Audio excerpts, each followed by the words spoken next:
Streaming live from the beautiful city of Hollywood, Florida, USA. This is SoFloRadio.com. SoFloRadio.com presents CEOmanship, becoming a leader in today's business world, with your host, Steve Gordon, CEO of Gordon Partnership Group, an international business consulting firm specializing in CEO bootcamp, sales team training, as well as client growth and retention. Visit GordonPartnershipGroup.com. Gordon Partnership Group. Your success is our business. And now, here's your host, Steve Gordon. Aloha, George. Aloha, Greetings Steve. from Maui, Hawaii. How are you? I'm doing great. How are you? Who's that guy? I've never been better. Thank you so much for asking. George, I am so excited. We have on the screen with us not only a gentleman I consider to be a good friend and mentor, but now returning for a second time on our show, Tom Hopkins. Hi, Tom. How are you? Hello, Steve. Hello, George. So good to be back, and SoFlo Radio Go. That's great. Now, Tom, for those of you who maybe are younger generation and watching today to learn about how to become a sales professional, Tom carries the standard as a master sales trainer and is recognized as really the world's leading authority on selling techniques and salesmanship. In fact, I heard over 5 million sales professionals and entrepreneurs on 5 separate continents have attended your high energy and live seminars that you conduct all over North America, Europe, Asia, Australia, South Africa, 30 or more seminars a year. Tom, I don't know how you do it. You're unbelievable. Thank you, and I love it. Oh, that's great. Tom, we're going to come to you with some questions in a sec. We want to learn about your life. We want to learn about your advice for young and upcoming, and also those who have been in the industry who are interested in sharpening their saw.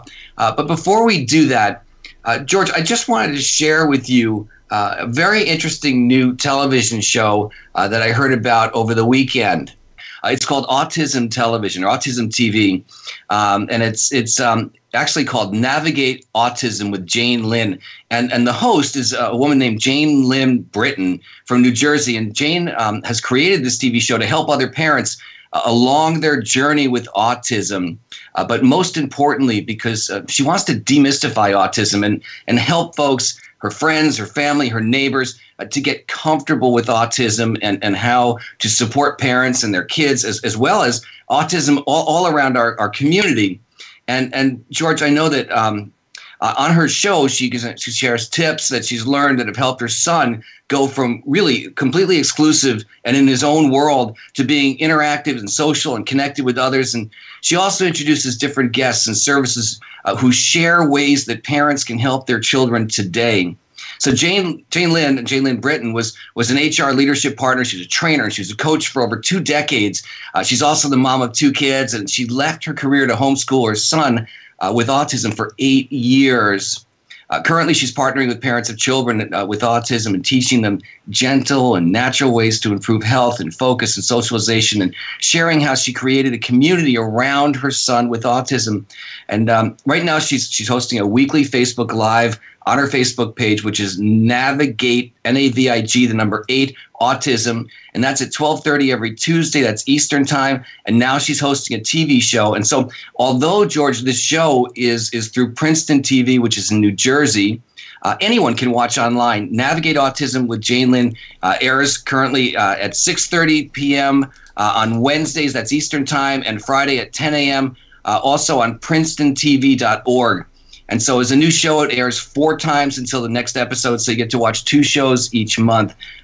It's the only autism TV show of this genre, and it takes entertainment and learning and raising awareness to a whole new level. So if you want to find out more about Jane Lynn and Navigate Autism with Jane Lynn, you can go visit her YouTube channel, which is Navigate Autism, her Facebook page. And by the way, YouTube is spelled the word Navigate Autism, but her Facebook page is Navig, the number 8, Autism, her Facebook Live, and of course, navigateautism.com. And finally, you can check out the trailer for her TV show on her YouTube channel.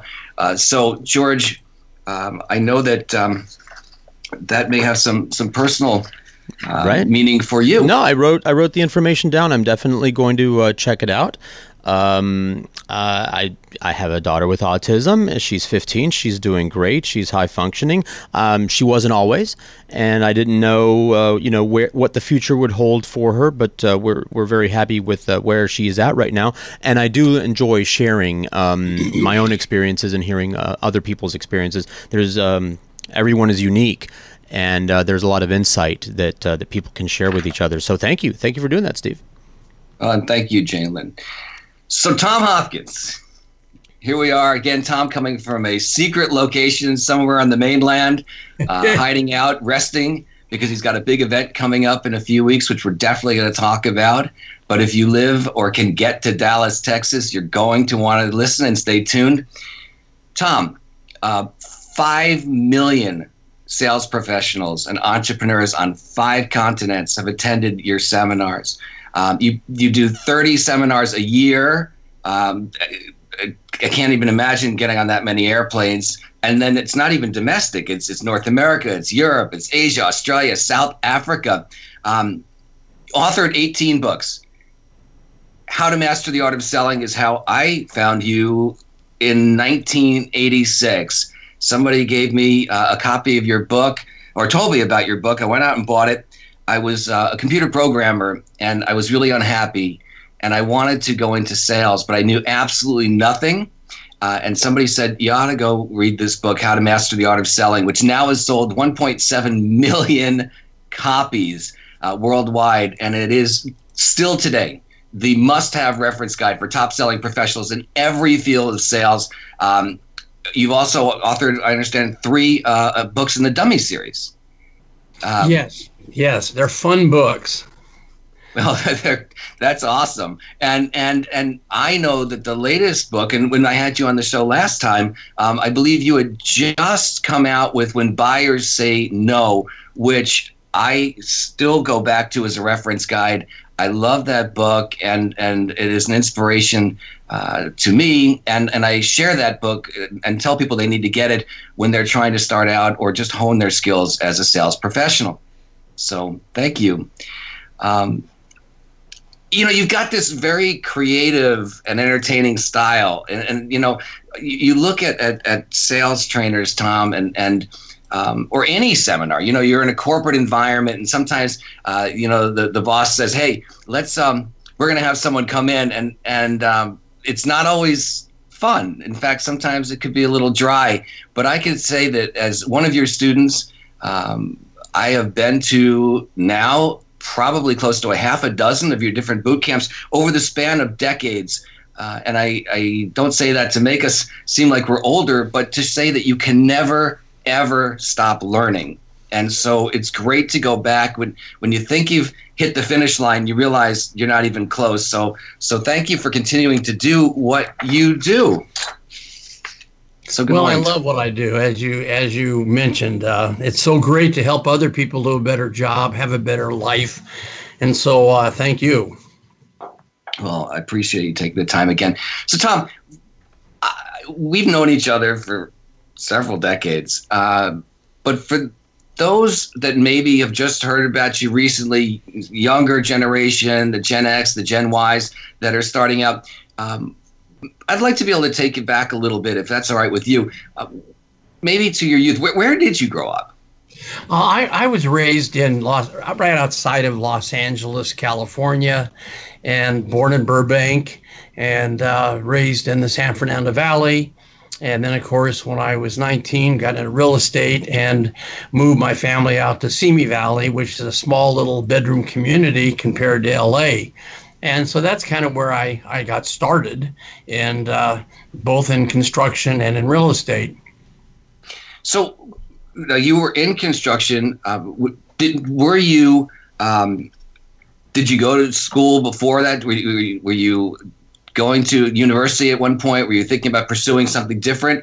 How did that all kind of come together? First the construction, and then we'll move into that real estate. Well, what happened to me was I went to college, but I only was there for 90 days. The academic setting really wasn't for me, and I very disappointed my father and mother because they sacrificed so that I could even go to college. And I came home midterm and my father was in the living room. And he says, "What are you doing home?" And I said, "Dad, I made a decision today to quit college." And to that point, Steve, I'd never ever seen my father cry. Very strong man. And tears filled his eyes. And he said, "Tom, I will always love you because you're my son. Even though based on your decision to quit college, I know you'll never amount to anything." And of course that, wow. I call that my first motivational talk, because in a way I had to prove to my father I could be something with my life. And of course I was depressed. I went to my bedroom at just 17 years of age. And my Uncle Don came over that night for dinner, and he walked in my room and he says, "Tom, tell me you're kidding. You're not going to go to college." And I said, "Uncle Don, I don't want to go to college. It's not for me." And he says, "Well, what are you going to do with your life?" I said, "I have no idea." He says, "Well, you know, I'm general manager of a steel company, and we're building the Dodger Stadium, Los Angeles Dodger Stadium, and then bridge decks, and we need iron workers." And I don't know if you know, Steve or George or anyone listening, that the iron worker carries these bars of steel. It's probably the hardest physical labor on the planet. And I carried steel for a year. Wow. And I always tease people, I'm 5'7", but I always say, yeah, I was 6'2" when I started, and look what happened. That's not true. But I have always felt that, you know, if you love people, as I do, and love helping them have a better life, especially in the wonderful field of sales and marketing, which is so foundational for our free enterprise capitalistic country. And of course, you know, I worked carrying steel for a year, and then my dad, God bless him, even though he was so disappointed in me, he says, "Tom, you know, you got a nice way with people. Why don't you go into real estate? You're 18, and in California you can get a license." And of course, right away, my fear overwhelms me. I said, "Dad, I don't think I could ever pass an exam to get a license." And of course, he prodded me, and friends of mine said, "I think you could do well in real estate, even at 18. And so sure enough, I failed the real estate exam 3 times. And thank God the 4th time I passed. And I really found, Steve, that it was my niche. And I call the niche in life of career or vocation is you find something you love to do that isn't really work because you love it so much. And that's the way real estate was. I fell in love with helping families, especially the young people, get into their own home. And this is back in California when homes were like in the 19 and 20,000s, which I've had so many great experiences, Steve. I had a guy come to a San Francisco seminar I was having, and he came up at the break. He says, "Tom, you don't recognize me, but I walked into your real estate office to rent a home 30 years ago. And you were so insistent that I own a home, and you helped me with a creative financing purchase.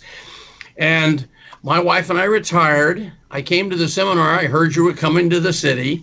And I came primarily to just thank you for that, getting me our home, because we just sold it for $430,000. And it's the largest part of our net worth for retirement. So, man, how can you not enjoy doing things like that for people? And I've had that happen so often. So many parents are bringing their young kids, teenagers, maybe 19, 20, 21, to my seminar with them because they're feeling that the art of selling is a universal language and they can use all these ideas on almost anything in their lives. And that's been a real blessing. You know, it's interesting you say that because I tell people when we do trainings here and when I'm coaching, you know, everybody sells. We are always selling. I had to sell your office to have you come to the show again. I had to, you know, I have to sell my wife to even get her to go out on a first date with me. You know, we're everything we do is selling, and people don't realize that. And so, and it's not manipulation. It's just understanding. And I would think, you know, a lot of the art of listening, which you're talking about parents bringing their kids. I think personally, and I wonder how you feel. about today's youth not being conversational and somewhat of a lost art, and that scares me a little bit. What about you? I definitely agree. The communication skills have really disintegrated quite a bit because, well, we're in an electronic transaction era with, emails and all this electronic transactions that people are doing, and they're always on their phones. And so, again, I think that has an effect overall in our country as to the art of listening, the art of questioning, the art of really having a person know you're focused on them and not on yourself. And these are the little things that I think have to be brought up and shared, because we can't assume that young people know these things, even though they seem quite trite for people who've been around business as you and I have for 30 plus years. So I think it's important that people realize that selling is an art form that all of us do in a way, and the people that seem to become leaders, CEOs, the people that demand the most respect for people to follow them are people who have great communication skills, which are the things that, of course, I've spent my life teaching. You know, it's interesting because living here on Maui, I watch families. For example, if we're at a restaurant in the evening having dinner, I see these families, and I know that many of them maybe have saved for an entire year to be able to take this trip of a lifetime to come to this beautiful island. And then I look over at the table behind us, and I see mom, dad, and maybe 2 children, and everybody's on their phones, Instagram, text, right? And they're not in that moment, and they're not communicating. And I'm such a strong believer in no phones at the table. We have friends that have little baskets that they actually tell everybody, okay, you put your phone in the basket for dinner, and then when you come back, you can have your phone. Because when we were kids, right, when you were growing up and I was growing up, and when you raised your children, who I had the pleasure of meeting several times, I would venture to say, knowing your kids and knowing how well-spoken and how smart and bright they are, that you sat around the dinner table and you talked and you asked questions and they asked questions, and everybody got to know what everybody was doing because everybody was paying attention, and they knew, I bet, when you asked a question and your children answered that question, they knew you cared and you were paying attention right to them.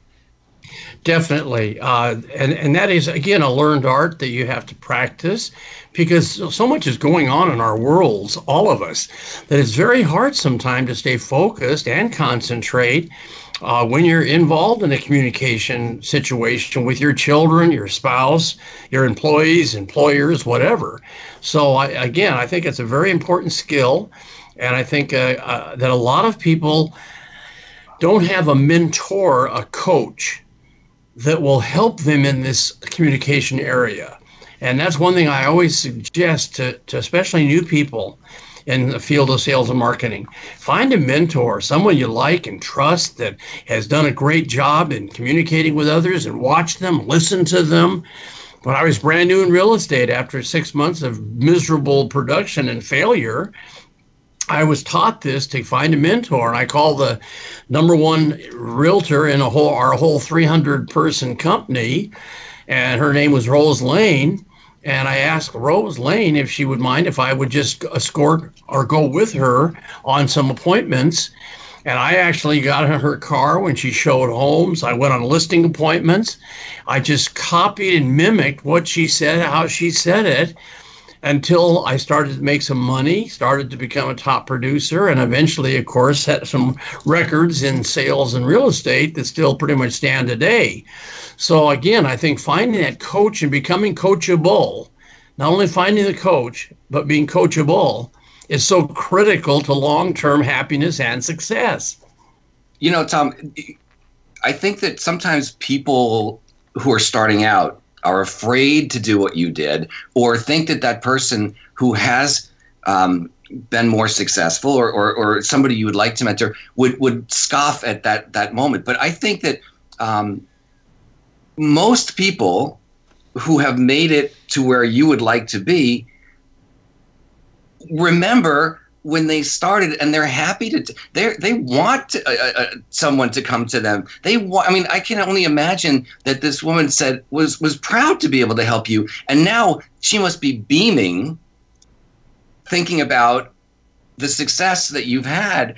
I want to ask you a question, because you said something earlier. You said, you kind of. I don't know if you used the word failed or something. You had a tough time getting started in real estate. In fact, I read somewhere that you were averaging, I'm sorry, I shouldn't laugh, but $42 a month in your first 6 months of real estate. Is that a fact? Yes, I made one little tiny sale in all my first 6 months. My money from construction, which was what I saved to be able to go into real estate, because it's all commission selling, as you know, was almost gone.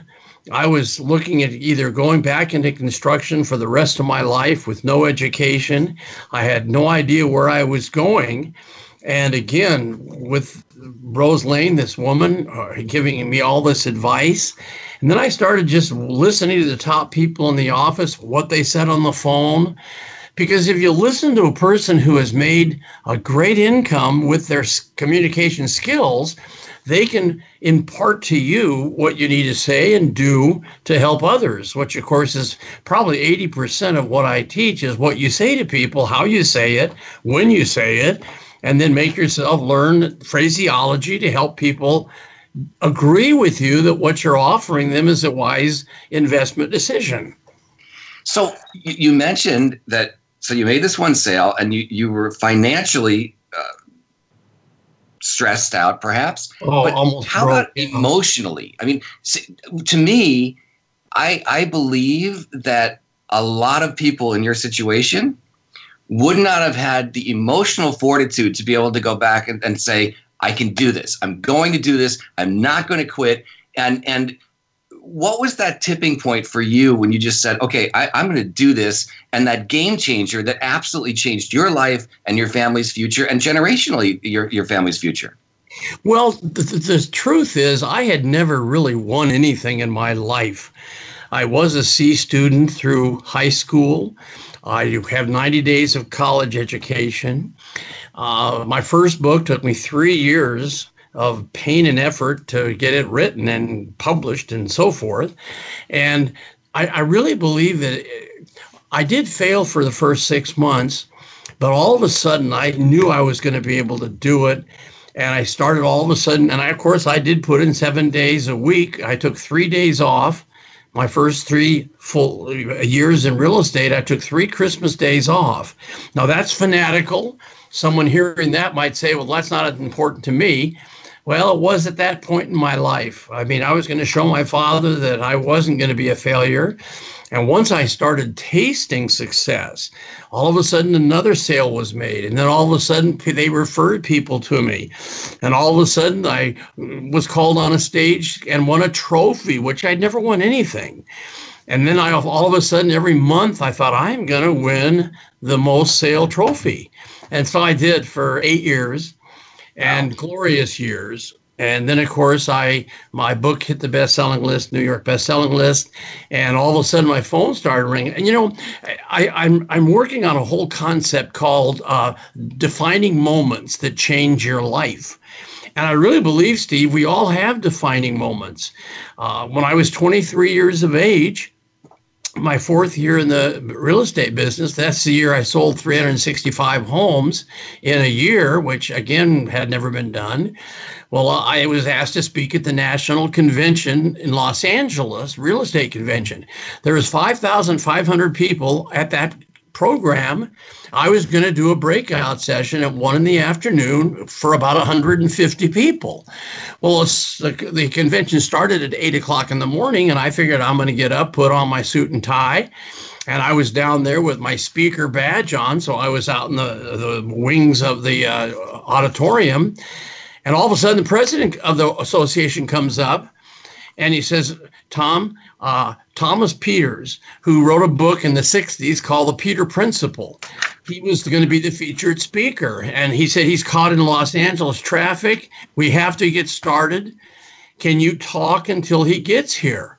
Well, of course, I thought 5,500 people versus 150. You bet I can talk. And I walked out on that stage. I only had 12 minutes, but I told them some concepts they had never heard. And I got a standing ovation from the 5,000 plus people. And that was the day I knew that that's what I was going to do the rest of my life, become a teacher, a mentor, a trainer, a motivator of others. And that was a defining moment. Had I not had that opportunity, my phone wouldn't have started ringing off the hook for people to want me to come and speak and teach.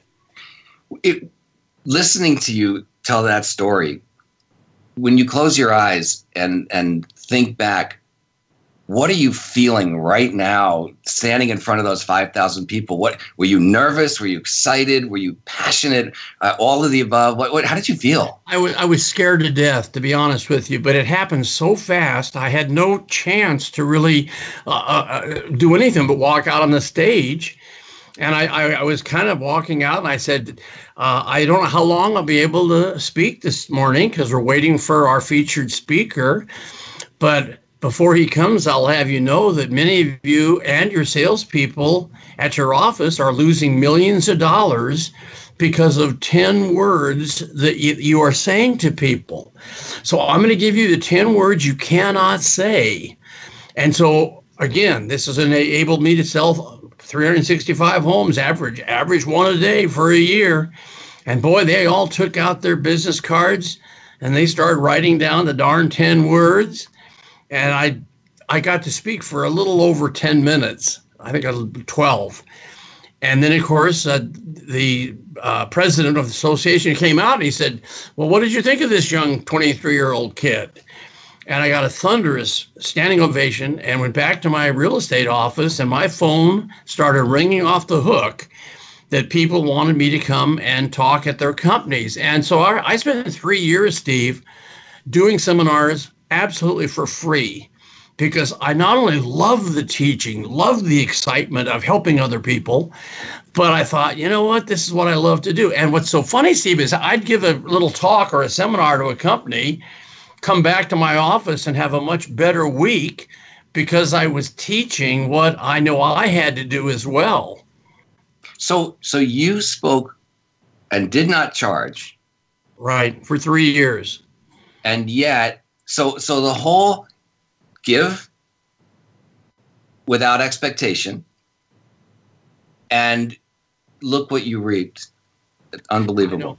I pinch myself, Steve. I swear to goodness. I just say to my wife, how have I been so blessed to find a vocation I love, to help people through my books and CDs and DVDs.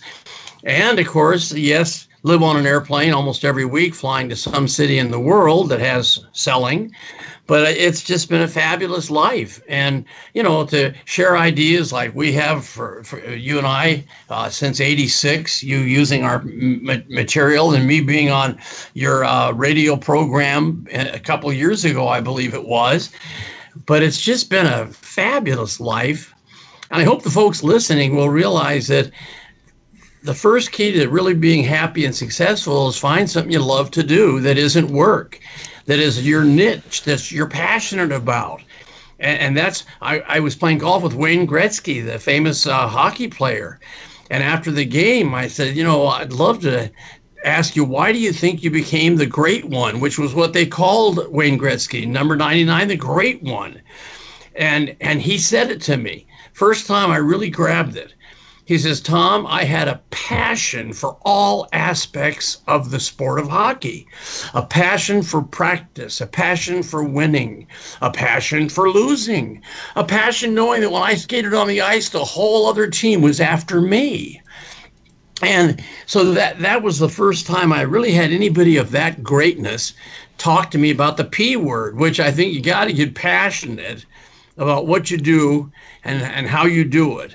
And there are days I'll be flying from a different country and have jet lag and not real excited. And I say to myself, Hopkins, you're a pro. You get on that stage, you give 100%, because they've invested their time and financial resources to hear you today. So you get up there and give them the best you've got. And of course, that's what I do every day. I think you got to psych up, get yourself motivated to do a good job, as I think all of us do that are in the communication profession. Well, I can say that every time I've had the opportunity to sit in your audience, you've always given 150% or more, and I know that everybody who sits there by my side and every audience that you've talked to all feel that way. Tom, we're going to be back in just a little bit. This is Steve Gordon with Tom Hopkins in an undisclosed location. We will be back. You're listening to CEOmanship Radio and TV on SoFloRadio.com. More CEOmanship with Steve Gordon next on SoFloRadio.com.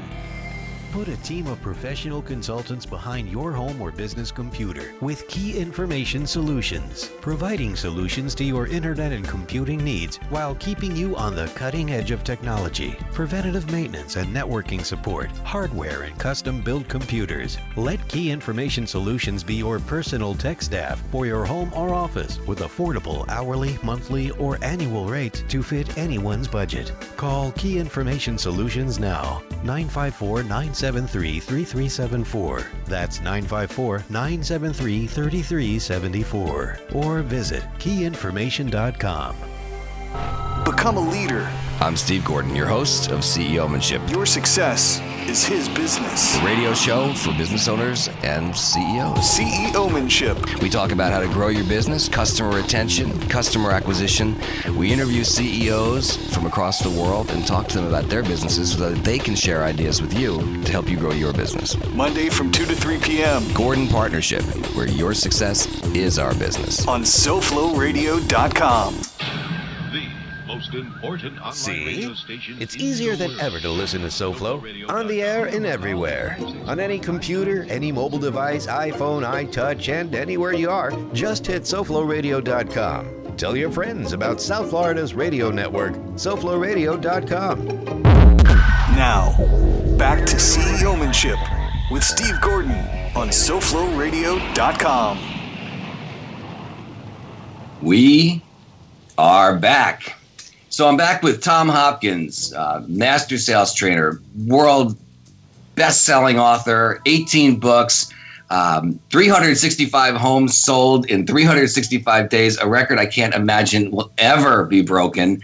Went from $42 a month of income in his first 6 months in real estate to over $14 million worth of real estate in his next 5 years. But that was at a time where if we adjust for inflation, we're looking at over $30 million worth of real estate. Not bad for a 20-something-year-old kid. So, Tom, welcome back. Thanks again. We're happy to have you. So, Tom, we were talking about mentors before. And I know that you've had some mentors when you started. I know that when I was in my 20s and I was moving from being a computer programmer into the profession of selling, some of my mentors were obviously you, Zig Ziglar, J. Douglas Edwards.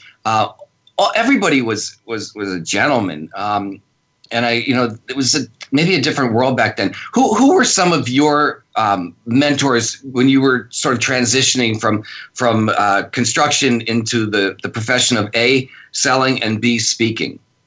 Well, first of all, the man you mentioned, J. Douglas Edwards, he was the first person that I ever went to a seminar that he gave me really the nuts and bolts, the how-tos, if you will, of the art of selling.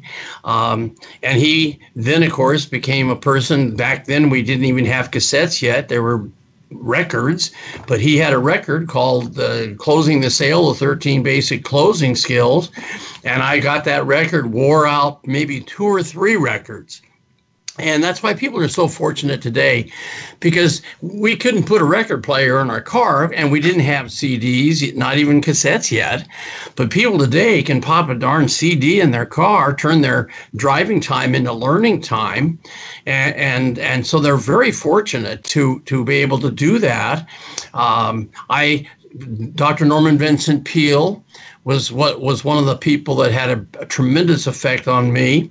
Also, Earl Nightingale. He was a mentor and a neighbor living near me. So I've had these wonderful people that really impacted my life. And then, of course, I started with a goal of reading many books. And I hope the folks listening will realize that all the secrets of success, happiness are out there and have already been done. You just need to find the coach or the mentor and so forth. And, talking about goal setting, when I was young, I was just getting started and started to make a little money. I had a goal to go to Hawaii, and was one of my burning goals as I got married, had children. And that was once a year. I would spend 5 days in Honolulu and 5 days in Maui every single year, because that was my kind of passionate time to be with my children, my wife, and of course, take a nice rest, because I was working so hard. I needed to recharge my batteries. But so I sure love where you're at, and I've been there again every year for many, many years. But so good to talk about selling and goal setting and focus. And what's so funny about life, J. Douglas Edwards was my man that changed my life in selling. And when I moved to Arizona from California, I had an address on a postcard and sent him a postcard that I was moving to Arizona, knowing he lived somewhere. And wouldn't you know how fate is, I ended up buying a home in Paradise Valley, Scottsdale, Arizona. Had no idea where Mr. Edwards lived, but the day I moved into my home, all of a sudden I heard that voice that I'd heard on records for many, many years, and turned around, and there in my garage was J. Douglas Edwards. And out of, I guess, 4 million people in Arizona at that point, I bought a house right next door to him, having no idea where he lived, which when I share that story, people go, God, that is truly unbelievable. And it is. But that's the way my life has been. I've had an attitude that I'm going to meet the right people, right place, right time for the betterment of all. And that's always been happening in my life. Well, my wife and I are very, very big believers, and you have to put what you want, quote, out there. You've got to put it in the universe. You've got to tell people, whether it's your business goal, because they say that a goal is just a dream unless you put it in writing and you tell someone, right? So exactly. I believe that there aren't any accidents, and the fact that you moved there. I don't know if that's the house that you were in the 80s when I was at your house. I don't know if you recall, but I had the privilege of visiting your home. But I don't know if that was the home or not. But no, that was not the home. I moved into another home after about 5 years living with next door to Mr. Edwards. I found a larger home. That was the one you were at, the white 2-story home. That was the one that you were at on Gulf Drive. That's right. That's exactly right. So, we have these things that you have these mentors, you have these experiences, and I think one of the things it sounds like you're saying is that we are where we are today, all of us, because of everything that has happened in our past. And so sometimes things don't always appear like they're going well, or maybe things appear like you're facing a challenge at that moment. But how we deal with those challenges, and looking back, you could probably say everything, including that one sale in 6 months, was meant to be. Definitely. I so believe that. Meeting the right people. But of course, you have to have what I call an attitude of gratitude, to be thankful for what you have. I mean, if we look at the world in general, all of us, with almost 7 billion people on the planet, only 301 approximate million in this wonderful United States, about 5% are blessed to live in this fabulous country. And of that number, there's, just maybe 5 or 10% that own their own businesses, or entrepreneurs, or in sales where they can have unlimited income potential. So, I think attitude of gratitude, does something to where things you gravitate to you for the right reasons. You know, it sounds to me like faith plays a fairly significant role in your life. Has it always been that way? Well, I was raised in a parochial grammar school, Catholic school, and so I had lots of foundations as far as my spiritualness. And of course, as I got into business, I kind of drifted away from it. And so I started searching because I believe that financial independence, emotional stability, physical fitness, and spiritual fulfillment are the four legs, if you will, on the chair of happiness and success. And I think that spiritually, I was very fortunate. I met a man named Dr. Bill Bright and his wife, Vonette, and he's with the Lord now. He's passed on. But he had an organization called Campus Crusade for Christ, and I went to him and flew into his area and luckily went and saw him. And he was the foundation of my spiritual growth. But I really believe that that's very important for people. I mean, I'm sure anybody right now listening to us will not disagree with the fact that we're going to be dead a lot longer than we're alive. So we might as well do a little research and make sure that we're doing the right thing. Well, that's awesome. And I know you talk about gratitude, you talk about passion, you talk about doing the right thing. And more and more as I get older, I realize that life is about giving and sharing and helping and being kind and doing the right things. And when I look at people like yourself and other mentors that have become wildly successful in their lives, and I guess success means different things to different people, I recognize that everybody is giving. I have a mentor or somebody I certainly respect as a CEO of a multi-billion-dollar corporation that I have the privilege of working with and I know very, very well, and is not about look what I did and I did this because, but is the first person, like right now we're obviously the people in Houston and in Texas are devastated because of the floods and it's horrible. And this gentleman, without any fanfare, just sent 2 huge semi-trucks down full of items that could help people, but not to say, look at me. Like I've seen other commercials on TV where already this company and that company say, oh, we've already done. And I feel like they're capitalizing. And to me, that's not the same as just doing something graciously. And I really believe that that is what comes back to you somewhere. Maybe not today, but sometime down the road, we will be blessed for those things that we have done unconsciously or certainly unselfishly. Well, and you know, Steve, I have a little saying, learn more so you can earn more, so you can save more, so you can invest more, and then be blessed to give more.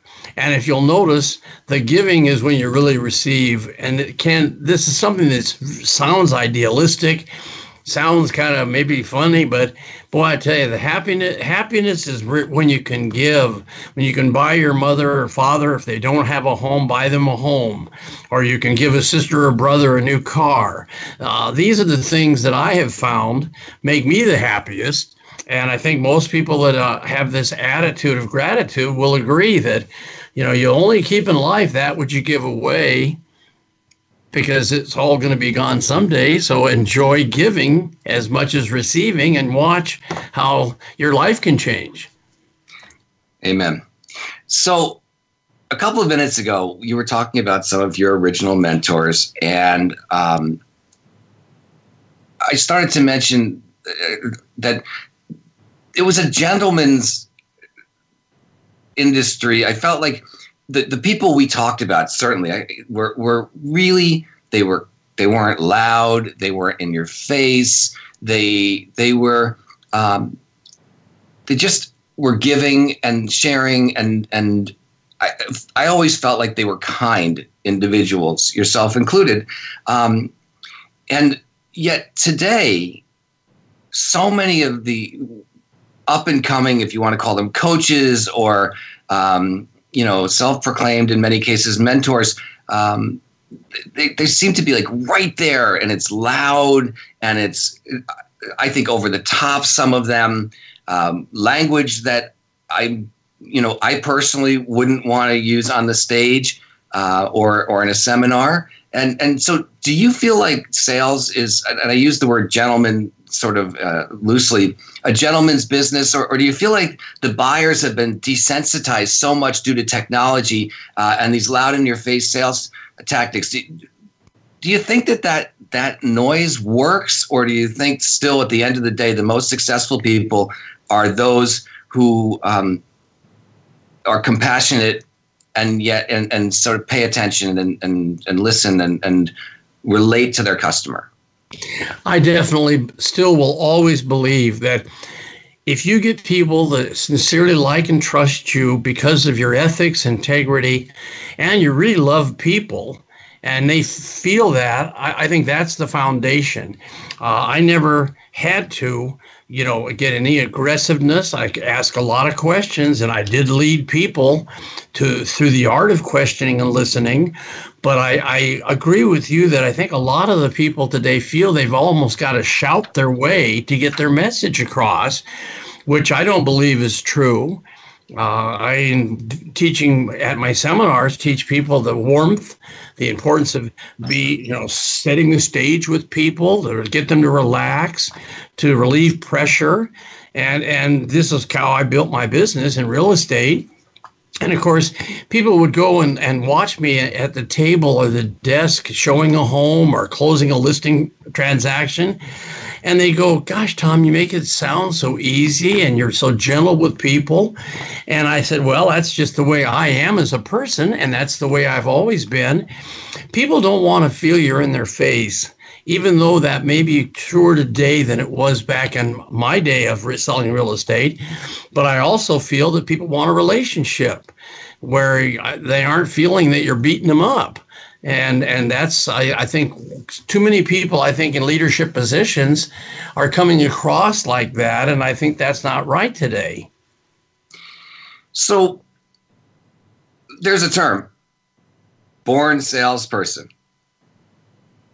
Tom Hopkins, are salespeople born or are salespeople developed? Well, what's funny, Steve, is I've fought this myth all of my career that people feel that you've got to be born a salesperson. And what I've tried to do is say, hey, there's two extremes in a temperament and a personality.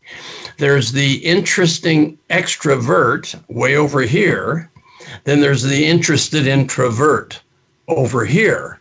Now, the interesting extrovert gravitates into sales normally because they're outgoing, somewhat talkative.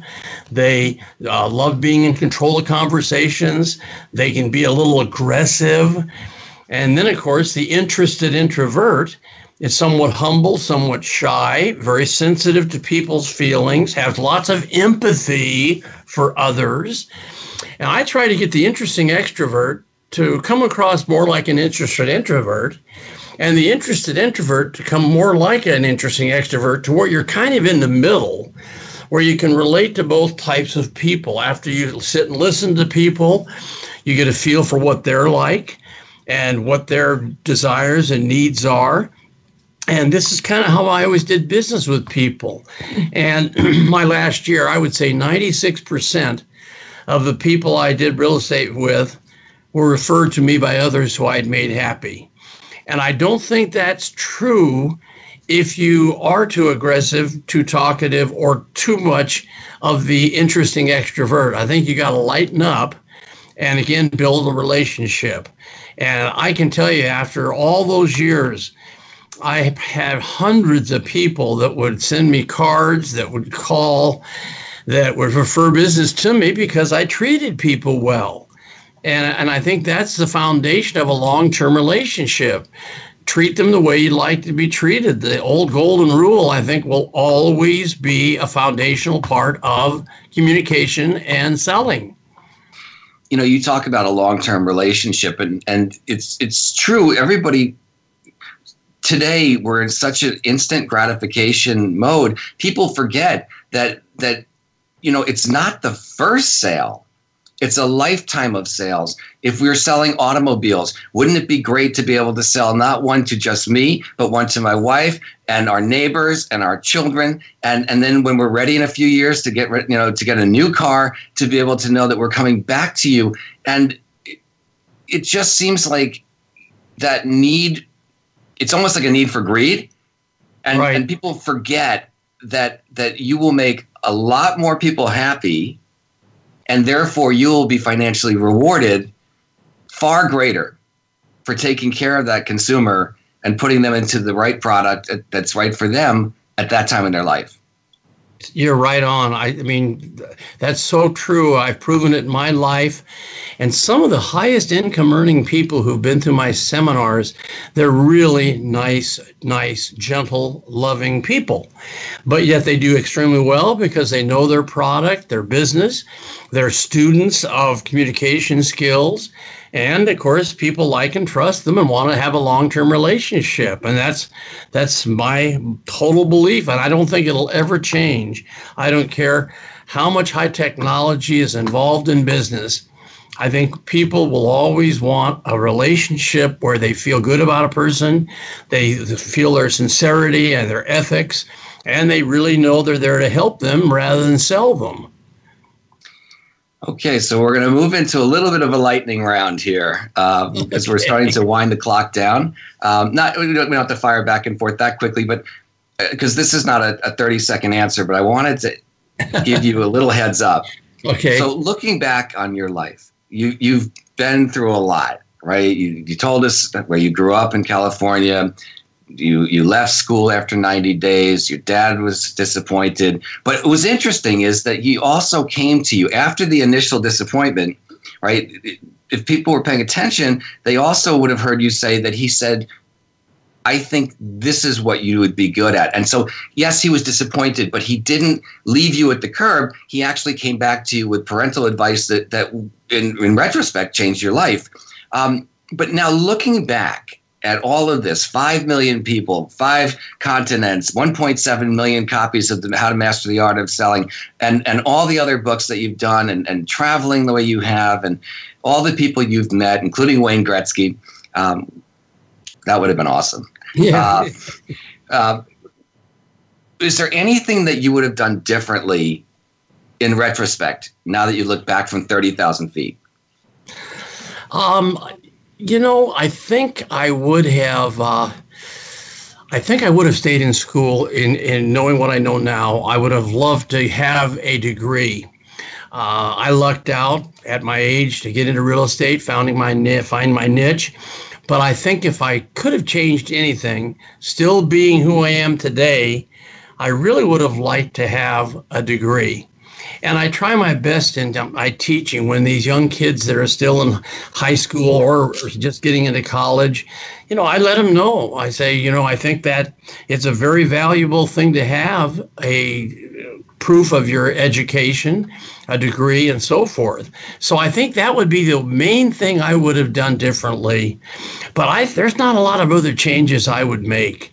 And you know what, I got to tell you, I set another goal, and that was to get an airplane because I was traveling so much. I thought I got to get a plane. And so I went and found a Learjet, and which was one of my goals. And I'll never forget the day that I picked it up, and back then you needed 2 pilots. It's different today. But we took off, and it had a phone. So I said, I want to call my dad. And so it was kind of a bad connection, but I called my dad. I says, Dad, it's Tom. He goes, yeah, it's a pretty bad connection. I says, yeah, I know. I just picked up my latest goal. He says, well, where are you? I says, I'm at 40,000 feet, Dad, and just got my Learjet and thought you'd like to know that. And my dad, I could tell he was choking up. And he says, I really got to let you know, son, how proud of you I am. Maybe one of the first times he ever said that. And then, of course, my mother and my father came to work for me many years later, and they worked in our warehouse, loved it. And the height of my life was when my dad was 68. I says, Dad, it's time for you to maybe retire. And so I got a little gift for you. And I bought him and Mother a home out in California and on a golf course. And I said, Dad, here's the keys to the house. It's a gift from me. But if you don't play golf at least 4 days a week, I'm going to repossess the house and throw you out. And of course, he laughed. My mother laughed. But they were the happiest 3 years of their life because my dad was able to play golf 4 times a week. And he always wanted to play golf, but never had the money or the time back when he was younger. So that would be one of the highlights, that giving. Yeah, and the show is not about me, and it's about you, but I'm listening to a lot of what you say today, and I'm feeling a lot of my own life right from the beginning where, you have something to prove to someone. And I think that that's what drives a lot of people. My father is in his late 80s. Maybe it was that generation. I waited a long time to hear some of the same words that you heard. And when you finally hear them, then you realize that the journey was worth. And I think when looking back, a lot of us sometimes, our generation for sure, our parents were not our friends, right? First, they were our parents first. Right. And in some ways, it's not until you get to your 40s or your 50s that you look back, whether your parents are still here or if they have passed, that you start to realize, you know what? I get it now. I understand now. They did love me. They cared. It's not just about the love, but there were a lot of teachable moments, and they didn't let them pass. But we didn't always get them. And now, in retrospect, I go, "Oh, I get it. I get it now." The aha moments. Exactly. So here you are, still working hard, and you are traveling. We're going to talk about your upcoming Sales Academy in a second. But so when you're not on an airplane, what's a typical day in the life of Tom Hopkins today? Well, it's pretty much get up and have a nice breakfast with my adorable, wonderful wife. And then we usually will hit the gym. We have a gym in our home, and we'll do a 45 minutes of cardiovascular and then about 15 minutes of lightweight training. And then usually we'll, either if it's a nice sunny day like it is today here in Scottsdale, we'll maybe catch a half hour or so of sun. I enjoy laying a little bit in the sun. And then normally we'll go out and have a nice lunch. And then we do love movies. That's one of the things. I never got to do that much when I was working in real estate, of course, because your weekends are the big real estate days. But we love going. If a good movie comes out, that'll be a nice afternoon. And then, of course, we do have wonderful friends that live near us. So we try to, every once or twice a week have friends over for a barbecue. But that would be kind of the typical day. And then, of course, if I'm fortunate like I am today to be on a talk show where I get a chance to share ideas, concepts, that's something we try, to do every week. But that's kind of it. It's a wonderful life. I belong to a beautiful country club, and I try to play golf as often as I can. It's funny how golf gets away from me as you get a little older, and when you start taking a bunch of tripled bogeys, it's kind of like But so that would kind of be my days till I get on a plane and go to the next seminar. And we're excited about our Dallas 2 day. I love speaking. 16 hours is how long I'll actually teach myself and by myself. But it's a highlight to get people into a room, have them compete. We give away art. We have a competition where people can win prizes. So I have a lot of fun. And I hope any folks listening, if they can make plans to come to Dallas at the beautiful Hilton, that would be super. Maybe they can get on my website and come to see me in Dallas for 2 days. And that's September 15th and 16th. That's just coming up shortly here in 2017. That's at Dallas, Texas. And I'm looking at your website, tomhopkins.com, for information about that. Also, if you want, you can call 1-800-528-0446 for more information or tickets or registration, or email salesacademy@tomhopkins.com. I can't believe we are hitting the post here. This was the fastest hour in CEOmanship history. Tom Hopkins, thank you so much. Have a wonderful and successful event at the Sales Academy in North Dallas, Texas, coming up on September 15th and 16th. You're always welcome to come back. We love you on this show. Our fans love you. And I just want to say thank you for your time and generosity. So we'll catch everybody.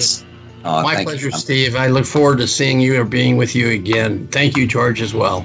When you're in Maui, we would love to see you if we don't catch you somewhere else first. Fair enough. Ladies and gentlemen, my name is Steve Gordon. You've been listening to CEOmanship Radio and TV on SoFloRadio.com.